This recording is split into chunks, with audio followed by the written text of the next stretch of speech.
Hi hello friends, എല്ലാ കൂട്ടുകാർക്കും പുതിയൊരു റിവ്യൂയിലേക്ക് സ്വാഗതം. എല്ലാവർക്കും ഗുഡ് മോർണിംഗ്. ഇന്നത്തെ എപ്പിസോഡിന്റെ റിവ്യൂയിലേക്ക് കടന്നാലോ? അങ്ങനെ ആ ഒരു റെസ്റ്റോറൻറ്റ് വെച്ചിട്ട് നമ്മുടെ ആകാശ് പറയുന്നുണ്ട്, പ്രീതി എനിക്ക് തന്നെ ഒരുപാട് ഇഷ്ടമാണ്. ഈ ജീവിതത്തിൽ എണയും തുണയായിട്ട് താൻ എൻ്റെ കൂടെ ഉണ്ടാകുമോ എന്നിങ്ങനെ ചോദിക്കുമ്പോഴേക്കും പ്രീതി ഒന്നും മിണ്ടാതെ നിൽക്കുകയാണ്. അപ്പോഴാണ് പ്രീതിയും ആകാശ് തിരിഞ്ഞു നോക്കുമ്പോൾ ശ്രുതിയെയും അശ്വിനെയും കാണുന്നത്. ആ ഒരു ഭാഗത്തോടു കൂടിയാണ് ഇന്നത്തെ എപ്പിസോഡ് തീർന്നത്. അപ്പം ഇന്ന് കാണിക്കുന്നത് അവരുടെ സംസാരത്തിനിടയിൽ പെട്ടെന്ന് തന്നെ അശ്വിൻ കടന്നു കയറുവാണ്. അശ്വിൻ പറയുന്നുണ്ട്, ശേ ആകാശേ, നീ ഇത്ര പൊട്ടിനായി പോയോ? നീ നിന്റെ വിലയും നിലയൊക്കെ മറന്നുപോയോ? ഇതേപോലത്തെ ഒരു പെണ്ണിനെയാണോ നീ കല്യാണം കഴിക്കേണ്ടത് എന്നിങ്ങനെ ചോദിക്കുകയാണ്. അത് കേൾക്കണ ദേഷ്യം വന്ന് ശ്രുതി ചോദിക്കണ്ടേ, സാർ അങ്ങനെ അത്ര വലിയ കേമനാണെന്ന് നോക്കൊന്നും വേണ്ട. സാറിനെ പോലെ കോട്ടും സ്യൂട്ടൊക്കെ ഇട്ട് ഏത് നേരം മസിൽ പിടിച്ചിരിക്കുന്ന ഒരാളുടെ പട്ടാളച്ചിട്ട പഠിപ്പിക്കുന്ന ഒരു വീട്ടിലേക്ക് എന്റെ ചേച്ചിനെ മരുമകളായിട്ട് പറഞ്ഞേക്കാനേ എനിക്ക് കുറച്ച് ബുദ്ധിമുട്ടൊക്കെ ഉണ്ട് എന്ന് പറയാണ്. ശ്രുതി പറയണ്ടേ, ഈ കാലത്തെ പട്ടാളക്കാരൊക്കെ നമ്മുടെ പട്ടാളക്കാരെന്നല്ല, നമ്മുടെ ഭരിക്കുന്ന ആൾക്കാരൊക്കെ ഇപ്പോഴത്തെ കാലത്തൊന്നും ഇല്ല. പക്ഷെ സാറിന്റെ വീട്ടിൽ മാത്രമായിരിക്കും അതൊന്നും അറിയാണ്ട് ഇപ്പോഴും ജീവിക്കുന്നത്. സാർ അവരെല്ലാവരും ഭരിക്കും. ആ വീട്ടിൽ ആരെങ്കിലും മനഃപൂർവ്വം നിന്ന് കൊടുക്കുമോ എന്നിങ്ങനെ പറയാണ്. നീ എന്ന് പറഞ്ഞിട്ട് അശ്വിൻ ദേഷ്യത്തോട് പറയുമ്പോൾ അത് ഞാൻ തന്നെയാണ് പറയുന്നത് എന്നൊക്കെ പറഞ്ഞിട്ട് അവർ നല്ല പരസ്പരം വഴക്കുണ്ടാക്കുക കേട്ടോ. ആ സമയത്ത് പ്രീതി പറയണ്ടേ, ഷോ നിർത്ത് നിങ്ങളൊന്ന് എന്ന് പറയാണ്. അതിനുശേഷം പ്രീതി ആകാശിനോട് പറയുന്നുണ്ട്, ആകാശാണ് ഇപ്പം എന്താ അറിയേണ്ടത്? എൻ്റെ മനസ്സിൽ എന്താണെന്ന് അറിയണം, എൻ്റെ മറുപടി എന്താണെന്ന് അറിയണം, അതല്ലേ സാറിന് വേണ്ടത് എന്ന് ഞാൻ പറയാം. എൻ്റെ മറുപടി ഇത് നടക്കില്ല സാർ, ഇത് ഒരിക്കലും നടക്കില്ല. പ്രീതി താൻ എന്തൊക്കെയാണ് പറയണത്? അതെ സാർ, എനിക്ക് ഈ വിവാഹത്തിന് സമ്മതമല്ല എന്ന് പറയാണ്. അതിന്റെ കാരണം എന്താന്ന് സാറിന് ചിലപ്പോൾ അറിയില്ലായിരിക്കും, പക്ഷേ ദേ ഈ അശ്വിൻ സാറാമിനെ നന്നായിട്ട് അറിയാം എന്ന് പറയുമ്പോൾ അശ്വിൻ പ്രീതിയുടെ മുഖത്തേക്ക് നോക്കുവാട്ടോ.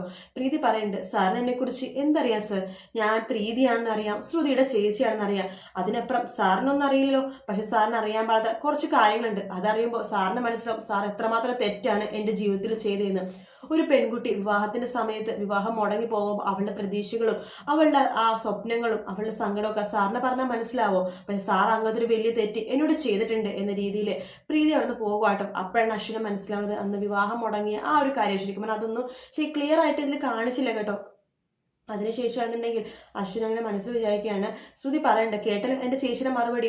എൻ്റെ ചേച്ചിക്ക് നിങ്ങളുടെ അനിയനെ വിവാഹം കഴിക്കാൻ താല്പര്യമില്ലെന്ന് ചേച്ചി മുഖത്ത് നോക്കി പറഞ്ഞില്ലേ എന്ന് പറയട്ടെ. വാ ചേച്ചി നമുക്ക് പോകാം എന്ന് പറയട്ടെ. ശ്രുതി പ്രീതിനെയും കൂട്ടിക്കൊണ്ട് അവിടെ നിന്ന് പോകുവാട്ടോ.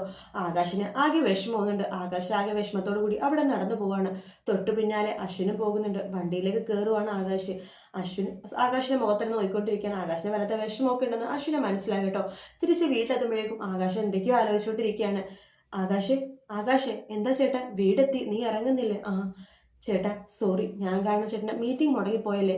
അതൊന്നും കുഴപ്പമില്ല ആകാശ്, ഇതൊക്കെ എനിക്ക് ഫോണിൽ ഡീൽ ചെയ്യാവുന്ന കാര്യമുള്ളൂ എന്ന് പറയാണ്. ശരി ചേട്ടാ. ആകാശ് നീ ഓക്കെ ആണല്ലോ അല്ലേ? കുഴപ്പമില്ല ചേട്ടാ എന്ന് പറയാണ്.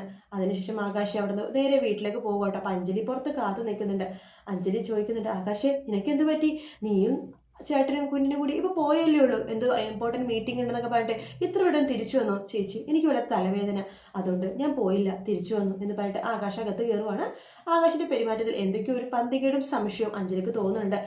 അതിനുശേഷം നമ്മുടെ അഞ്ജലിക്ക് ശ്രുതിയുടെ കോള് വരുവാണ്. ആ ശ്രുതി, നിന്നെ കാണാതായപ്പോൾ ഞാൻ അങ്ങോട്ട് വിളിച്ചാ, നീ എന്താ കുട്ടി ഇന്ന് വരാത്തത് എന്ന് അഞ്ജലി ചോദിക്കുമ്പോൾ, സോറി മാഡം, എനിക്ക് വരാൻ പറ്റില്ല, ഇന്നിവിടെ കുറച്ച് അസൗകര്യമുണ്ട്. എന്തു പറ്റി കുട്ടി? അച്ഛനെന്തെങ്കിലും അസുഖം? അതൊന്നുമല്ല മാഡം, വേറെ ചെറിയ ഇഷ്യൂ. ഞാൻ മാഡത്തിനോട് നാളെ വന്നിട്ട് പറയാം. ശരി എങ്കിൽ നീ ഇന്ന് ലീവ് എടുത്തോ, നാളെ വന്നാൽ മതി. ശരി മാഡം എന്ന് പറഞ്ഞിട്ട് ഫോം വെക്കുവാണ് നമ്മുടെ ശ്രുതി. അതിനുശേഷം നമ്മുടെ ശ്രുതി അകത്തേക്ക് കയറുമ്പോൾ പ്രീതി അവിടെ നിൽക്കുന്നുണ്ട് കേട്ടോ. ശ്രുതിനെ കാണുമ്പോൾ പ്രീതി അങ്ങോട്ട് തിരിഞ്ഞിരിക്കുവാണ്. ചേച്ചി എന്ന് പറഞ്ഞ് വിളിക്കുമ്പോൾ ശ്രുതി സോറി, നീ എന്നോട് ഇപ്പോൾ ഒന്നും ചോദിക്കരുത്, എനിക്കൊന്നും പറയാനുള്ള മാനസികാവസ്ഥയിലല്ല, പ്ലീസ് എന്നെ ഒന്ന് വെറുതെ വിട്ടേക്ക് എന്ന് പറഞ്ഞിട്ട് പ്രീതി അകത്തേക്ക് കയറി പോവാണ്. ആ സമയത്ത് നമ്മുടെ ശ്രുതി അതിനെക്കുറിച്ച് ഇങ്ങനെ ആലോചിച്ചുകൊണ്ടിരിക്കുക കേട്ടോ. പിന്നീട് കാണിക്കുന്ന അശ്വിനെയാണ്. അശ്വിൻ വീടിൻ്റെ അകത്തേക്ക് കയറി ചെല്ലുകയാണ്. അവിടെ ഒന്നും ആകാശിനെ കാണുന്നില്ല. ഇവിടെ വീട്ടിലെ തിയേറ്റർ പോലത്തെ ഒരു റൂമുണ്ട് കേട്ടോ. ആ റൂമിലേക്ക് കയറി ചെല്ലുമ്പോഴാണ് ആകാശ് അവിടെ ഒറ്റയ്ക്കിരുന്ന് പ്രണയവിരഹ ഗാനങ്ങളൊക്കെ കേട്ടോണ്ടിരിക്കുകയാണ്. അശ്വിൻ അടുത്തേക്ക് പോകുന്നുണ്ട്. ആകാശ് എന്ന് പറഞ്ഞ് വിളിക്കുകയാണ്. ആ ചേട്ടാ. ആകാശ് എനിക്ക് നിന്നോടൊരു കാര്യം ചോദിക്കാനുണ്ട്. പറഞ്ഞോളൂ ചേട്ടാ എന്ന് പറയാണ്. അല്ല, നിനക്ക് ആ പെണ്ണുണ്ടല്ലോ പ്രീതി, അവളെ ശരിക്കും ഇഷ്ടമാണോ എന്ന് ചോദിക്കുകയാണ്. അതെ ചേട്ടാ, എനിക്ക് ഒരുപാട് ഇഷ്ടമാണ്.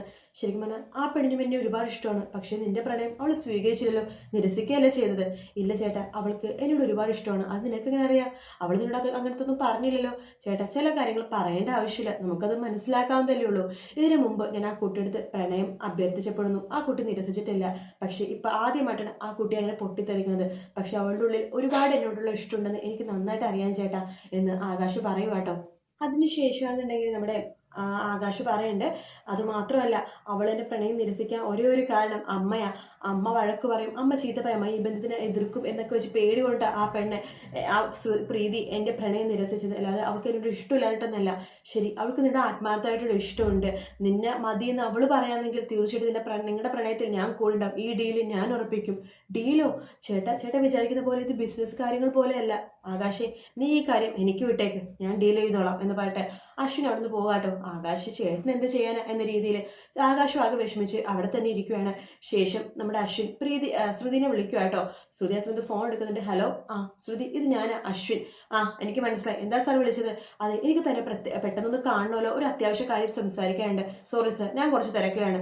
ദേ ശ്രുതി, അത്ര അത്യാവശ്യമാണ്, നീ എത്രയും പെട്ടെന്ന് അരമണിക്കൂറിനുള്ളിൽ ഞങ്ങൾ നേരത്തെ കണ്ട പിരിഞ്ഞ റെസ്റ്റോറൻറ്റ് ഉണ്ടല്ലോ, അവിടെ നീ അരമണിക്കൂർ വരണം, ഞാൻ നിന്നെ അവിടെ കാത്തിരിക്കും എന്ന് പറഞ്ഞിട്ട് ഫോൺ വെക്കുവാണ് അശ്വിൻ. പിന്നെ ഇയാളെ വിളിക്കുമ്പോഴേക്കും ഞാൻ പോകാൻ ചെല്ലുവല്ലേ, എൻ്റെ പട്ടി പോകും എന്ന് പറഞ്ഞിട്ട് നമ്മുടെ ശ്രുതി അങ്ങനെ പറഞ്ഞുകൊണ്ടിരിക്കുന്ന സമയത്ത് അകത്തേക്ക് കയറുമ്പോഴാണ് പ്രീതിയുടെ റൂമിലേക്ക് പോകുമ്പോൾ പ്രീതി പതുക്കെ അലമാര തിന്നിട്ട് ആകാശ് കൊടുത്ത ആ ഷോൾ ഉണ്ടല്ലോ അത് കയ്യിലേക്ക് എടുക്കുക. അതിനുശേഷം ഷോള് കെട്ടിപ്പിടിച്ച് പ്രീതി പൊട്ടിക്കരയ. സോറി സാർ, എന്നോട് ക്ഷമിക്കണം, എനിക്ക് സാറിന് വളരെയധികം ഇഷ്ടമാണ്, പക്ഷെ അത് എനിക്ക് പറയാൻ പറ്റില്ല സാർ. കാരണം സാർ എന്നെ വിവാഹം കഴിച്ച് കഴിഞ്ഞാൽ സാർ ഒരുപാട് ക്രൂശിക്കപ്പെടേണ്ടി വരും, സാർ ഒരുപാട് ദുഃഖിക്കേണ്ടി വരും, അതിൻ്റെ പേരിൽ സാർ എപ്പോഴും വഴക്ക് കേൾക്കേണ്ടി വരും. അതൊന്നും താങ്ങാനുള്ള ശക്തി എനിക്കില്ല സാർ. അതുകൊണ്ടാണ് ഞാൻ സാറിൻ്റെ പ്രണയം നിരസിച്ചത്. അല്ലാതെ എനിക്ക് സാറിന് ഒരുപാട് ഇഷ്ടമാണ് സാർ, ഒരുപാട് എൻ്റെ ജീവനെ പോലെ ഇഷ്ടമാണ്, ഞാൻ ഒരുപാട് സാറിനെ സ്നേഹിക്കുന്നുണ്ട് സാർ.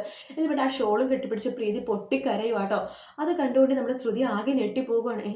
ചേച്ചിക്കപ്പോൾ ആകാശ് സാറിന് ഇഷ്ടമാണല്ലേ, മതി, എനിക്ക് ഈ കാര്യം കേട്ടാൽ മതി എന്ന് പറഞ്ഞിട്ട് ശ്രുതി സന്തോഷത്തോടു കൂടി തന്നെ അശ്വിനെ ഫോൺ വിളിക്കുവാണ്. ഹലോ സർ, സാറിനോട് വരാൻ പറയില്ലേ സാർ, ഞാൻ ഇപ്പം തന്നെ വരാൻ കേട്ടോ എന്ന് പറഞ്ഞിട്ട് ഫോൺ വെക്കുവാണ് ശ്രുതി. അതിനുശേഷം ശ്രുതി വേഗം തന്നെ ആ റെസ്റ്റോറൻറ്റിലേക്ക് പോകുവാണ്. അവിടെ അശ്വിൻ കാത്തു നിൽക്കേണ്ട രണ്ടുപേരും അവിടെ ഇരിക്കുവാട്ടോ. ശ്രുതി മെനു കാർഡൊക്കെ നോക്കുവാണ്. ജിഞ്ചർ ടീ, ആ ടീ, ഈ ടീ, മസാല ടീ എന്നൊക്കെ പറഞ്ഞിട്ട് ഓരോ ടീകളുടെ പേര് വായിക്കുവാണ്. സർ, സാറിന് ഏത് ടീയാണ് വേണ്ടത്? ശ്രുതി, ഒന്ന് നിർത്ത്, നീ ഇവിടെ ചായ കുടിക്കാനാണോ വന്നത്? അല്ല, നമുക്കെന്തെങ്കിലും കുടിക്കാൻ പറയണ്ടേ എന്ന് പറഞ്ഞിട്ട് അവിടുത്തെ വെയിറ്റർ വരുമ്പോൾ ചേട്ടാ 2 കോഫി എന്ന് പറയാണ്. ശരി മാഡം എന്ന് പറഞ്ഞിട്ട് ആ വെയിറ്റർ അവിടെ നിന്ന് പോകുന്നുണ്ട്. ശ്രുതി, നമുക്ക് മാറ്ററിലേക്ക് കിടക്കാം. അതായത് ആകാശിൻ്റെയും പ്രീതിയുടെ മാറ്റർ, അത് നമുക്ക് എങ്ങനെയൊക്കെ ഡീല് ചെയ്യണോ? ഡീലോ? അത് സാർ അത് ബിസിനസ് ഭാഷയിൽ പറഞ്ഞത്, അത് സാർ വിചാരിക്കുന്ന പോലെ അത്ര എളുപ്പമല്ല. എൻ്റെ ചേച്ചിക്ക് ആകാശ് സാറിനോട് ഇഷ്ടമൊക്കെ ഉണ്ട്, ആകാശിന് അങ്ങനെ തന്നെയാണ്, നിന്റെ ചേച്ചിക്ക് ഭയങ്കര സ്നേഹമാണ്, ആകാശിന് പ്രീതിയില്ലാതെ ജീവിക്കാൻ പറ്റില്ലെന്നാണ് പറയണത്. അതെ, എൻ്റെ ചേച്ചിക്ക് അങ്ങനെ തന്നെയാണ്. പക്ഷെ സാറിൻ്റെ വീട്ടിലെ ആൾക്കാരെ കുറിച്ച് ആലോചിച്ചിട്ടാ എൻ്റെ ചേച്ചിക്ക് ടെൻഷൻ. ആൾക്കാരെന്ന് പറയാൻ പറ്റില്ല, സാറിൻ്റെ വീട്ടിലെ ആകാശ് സാറിൻ്റെ അമ്മയുണ്ടല്ലോ മനോരമ ആൻറ്റി, അവരെ കുറിച്ച് ആലോചിച്ചിട്ടാ ചേച്ചി നോന്ന് പറഞ്ഞത്. ശരി, ആ കാര്യങ്ങളൊക്കെ നീ എനിക്ക് വിട്ടേക്ക്.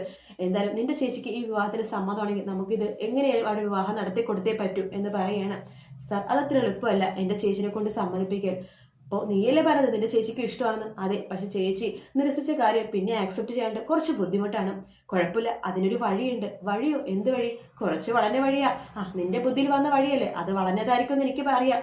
എന്തായാലും നീ പറ എന്ന് പറയുമ്പോൾ പ്രീതി ഇങ്ങനെ ഒരേ കാര്യങ്ങൾ പറഞ്ഞു കൊടുക്കാൻ നമ്മളെ കേൾപ്പിക്കണമെന്നില്ല.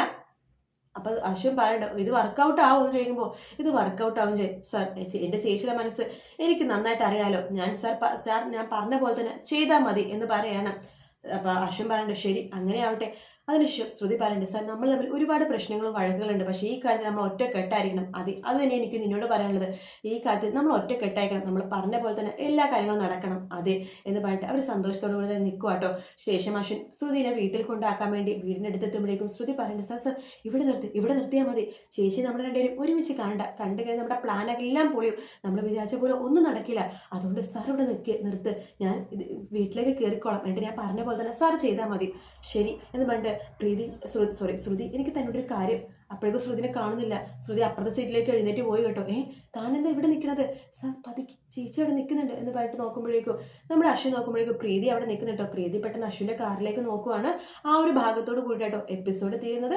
എന്തായാലും അശ്വിൻ നമ്മുടെ ആകാശ് കൊടുക്കുന്ന ആ ഒരു ആത്മഹത്യക്കുറിപ്പൊക്കെ ഉണ്ടല്ലോ, അതൊക്കെ നാളെ ആയിരിക്കും, തിങ്കളാഴ്ച ആയിരിക്കും കാണിക്കുന്നുണ്ടാവുക. എന്തായാലും സൂപ്പർ ആയിട്ടുള്ളൊരു ഭാഗമാണ് തിങ്കളാഴ്ച നടക്കാൻ പോകുന്നത് കേട്ടോ. വീഡിയോ ഇഷ്ടപ്പെട്ടെങ്കിൽ ലൈക്ക് ചെയ്യുക, സബ്സ്ക്രൈബ് ചെയ്യുക, കമൻറ്റ് ചെയ്യുക. മറ്റൊരു വീഡിയോ ആയിട്ട് വീണ്ടും കാണാം. Take care, bye bye.